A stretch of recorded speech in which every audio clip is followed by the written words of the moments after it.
Kal Kadosh. Boker Or, I wanted to share with you a beautiful Dvar Torah that I saw about, let's focus on the positive and not on the negative. Because obviously in this week's Parashat, everyone's going to speak about Lashon Hara. That's the purpose of the Negaim. So let's speak about not Lashon Hara, but rather Lashon Tov. How does a compliment work? Right? How does it work? So Akshar Adara and a lot of Klal Yisrael were careful in Lashon Hara. There's hundreds of shiurim all over the place about the Chavetz Chaim and about Shmirat HaLashon and about learning all these things, right? And Baruch Hashem, we have to thank whether it's the Chavetz Chaim, whether it's the Rosh Shiva, the Manchester Rosh Shiva, right? Whether it's the Rav Yehuda Zev Segal, that he put out like a luach, he put out like a calendar of the Chavetz Chaim to learn it every single day and to do all these things. But beautiful, but fine, okay.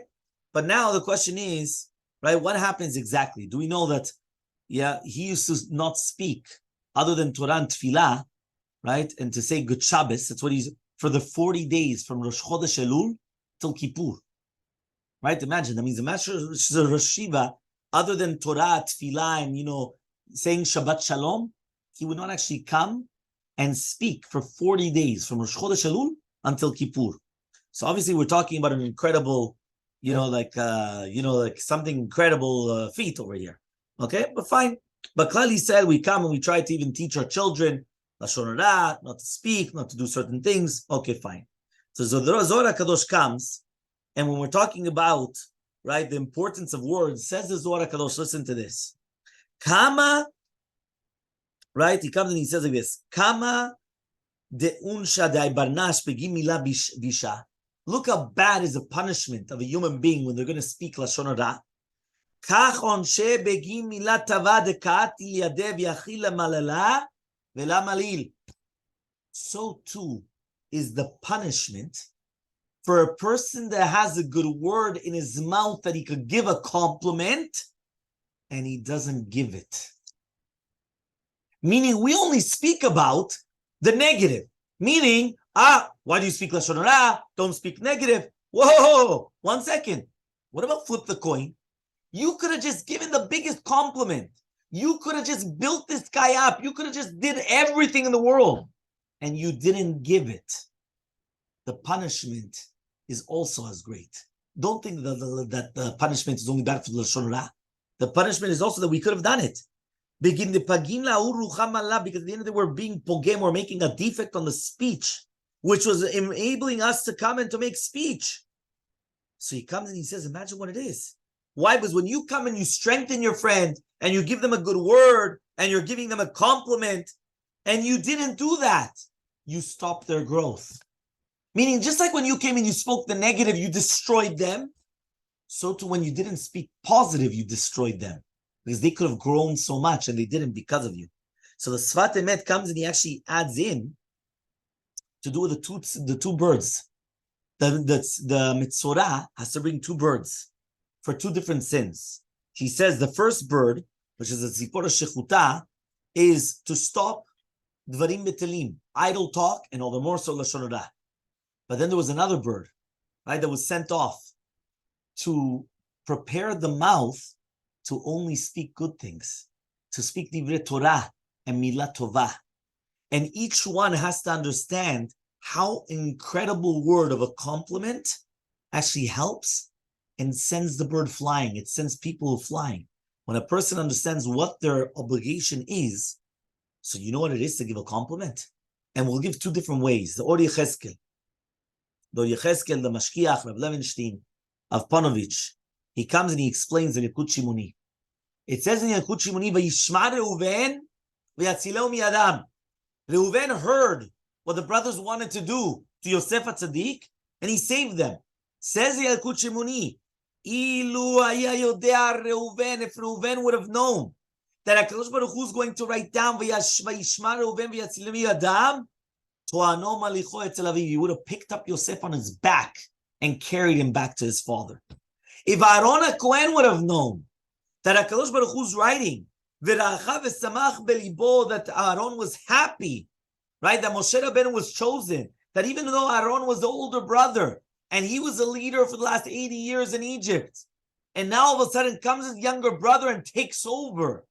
And all of a sudden now he's going to be happy in his heart. Instead of feeling rejected and feeling taken abuse and now feeling that he's not in power anymore. He would have gone out with Tupimu and Cholot. He would have gone out with a band, singing and dancing. If Boaz would have known that it was written, he would have come and given her, he would have done it himself. So therefore it says, what does that mean? So he comes and he says like this, the Torah Kedosha is writing, right? Only a part of the nitzchi, of the kavod u'ma'ala, that there's no shiur. Or chas shalom of, embarrassments, that there's nothing there. He says by Reuven, even though Reuven tried to save Yosef, if he would have known that the Torah would have praised him like ad kedekach, right? And Reuven knows what it is, a word that's written in the Torah. He would have done everything in his power to go and to save Yosef. And then all of a sudden he would have had new strengths. This is the main punchline. He would have had new strengths that he wouldn't even know in a sur until he would have brought in, until we were brought in him by his father Yaakov Avinu. Hiratzona kavod, because of the kavod, it pushes a person to do actions that we cannot even understand. Because the ratzon, the will, and the aspiration is so strong, it could break anything which is in front of a person. And therefore, just like we see by kochot of the Yetzer Hara, that kin'ah and kavod, right, jealousy and kavod come, and it pushes a person his entire life to work like an animal and to do all these things in order to get money and in order to be up there with his nose up in the air with kavod. He comes and he says the exact same thing the other way.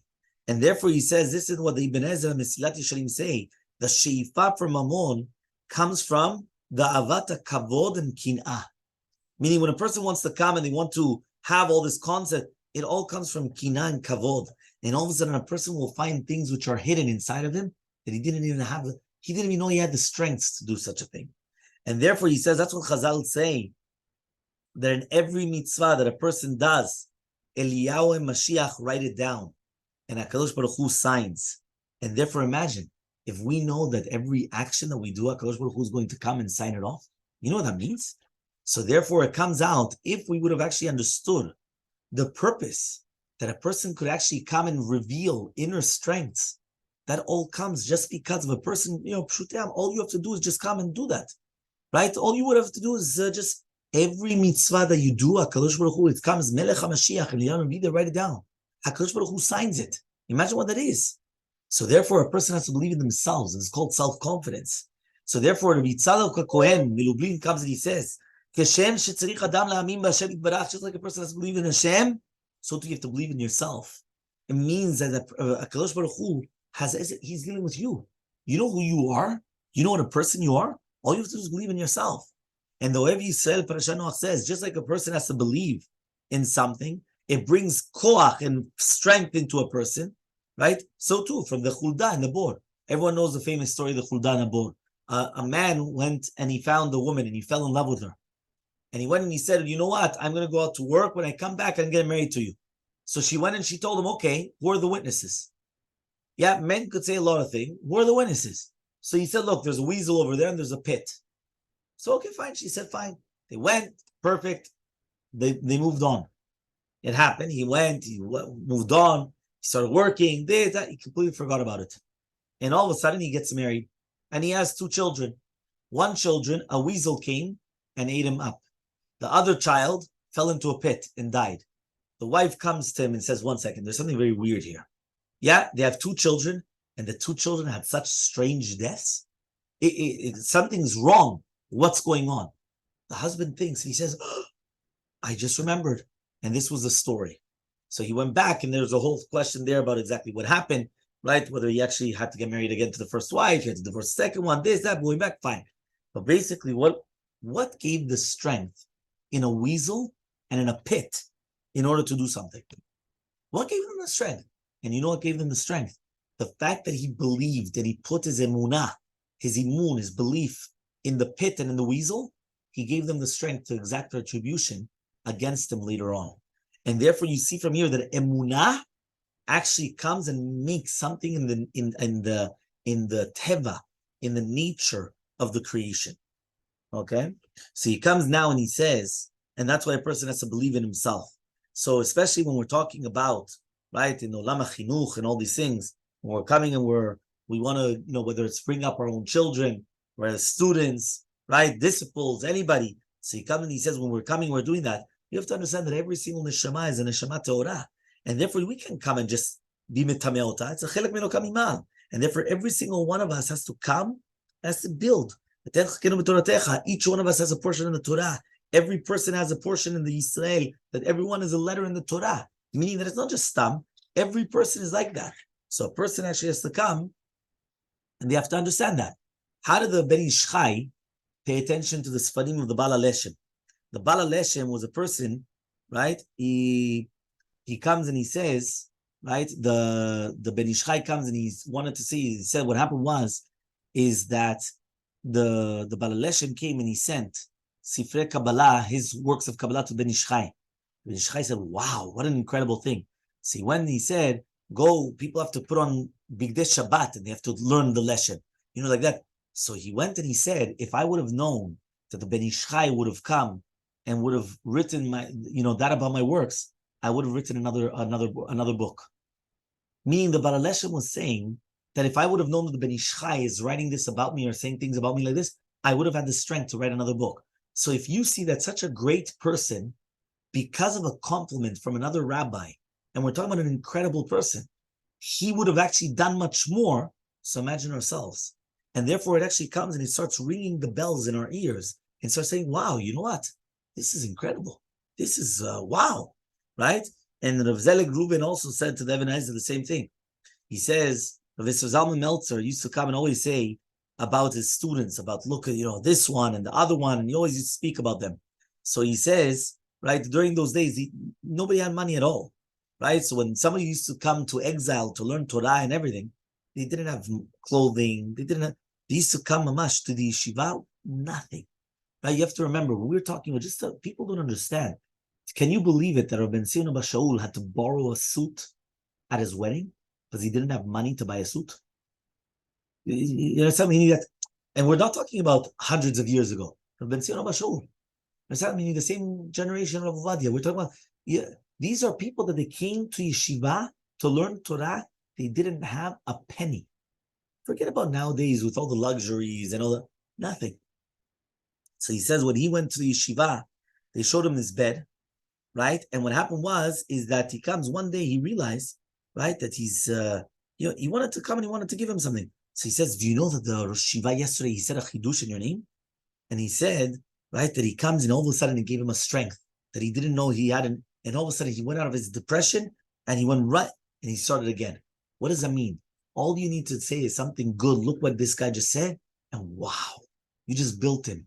You just made his day. You saved him. He was in a depression. He was down. He was this. And all of a sudden you just came and wow, you just built the guy.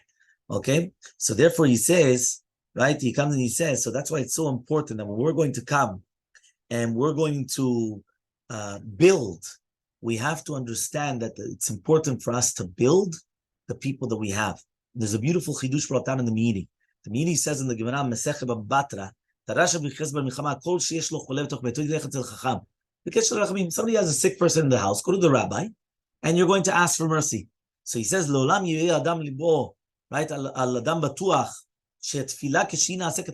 that for sure, when you do tefillah properly, it's going to annul it.